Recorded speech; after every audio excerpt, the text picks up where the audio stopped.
Ankleshwar crime બ્રાન્ચે કુખ્યાત bootlegger મંગાવેલ વિદેશી દારૂ સહિત ₹7 લાખનો મુદ્દામાલ કબજે કર્યો હતો। સમગ્ર વાત કરવામાં આવે તો ભરૂચ ક્રાઇમ બ્રાન્ચને મળી સફળતા અંકલેશ્વર નજીક હાઈવે પરથી ઝડપાયો છે। દારૂ થતી હતી દારૂની હેરાફેરી કુખ્યાત બુટલેગર મંગાવ્યો હતો। દારૂ ₹7 લાખથી વધુનો મુદ્દામાલ જપ્ત કરાયો હતો। ભરૂચ એલસીબીએ મુદલ ટોલ પ્લાઝા પાસેથી ભરૂચના કુખ્યાત બુટલેગરને મંગાવેલ વિદેશી દારૂ ભરેલ કાર મળી કુલ ₹7 લાખ ને 32,000નો મુદ્દામાલ કબજે કરી એક ઇસમને ઝડપી પાડ્યો હતો। ભરૂચ એલસીબીનો સ્ટાફ તેમજ અંકલેશ્વર નેશનલ હાઈવે ઉપર પેટ્રોલિંગમાં હતા તે સમય દરમિયાન બાતમી મળી હતી કે હોન્ડાઈ i20 કારમાં વિદેશી દારૂનો જથ્થો ભરી સુરત તરફથી મુલદ ટોલ પ્લાઝા તરફ થઈને ભરૂચ આવનાર છે, જેની બાતમીના આધારે પોલીસે મુદલ ટોલ પ્લાઝા ખાતે વોચ ગોઠવી હતી। તે સમય દરમિયાન બાતમીવાળી કાર આવતા પોલીસે તેને અટકાવી તેના તપાસ કરતા તેમાંથી વિદેશી દારૂની 527 નંગ બોટલ મળી આવી હતી। પોલીસે ₹1 લાખનો દારૂ અને ફોન તેમજ કાર મળી કુલ ₹7 લાખ ને 32,000ના મુદ્દામાલ સાથે ભરૂચના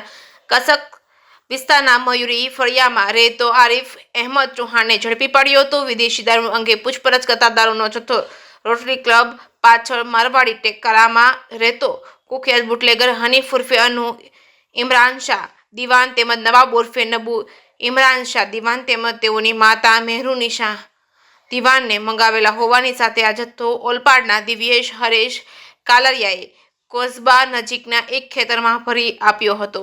જે કેસની ગુજરાતી સાથે કેતન મહેતા, ભરૂચ।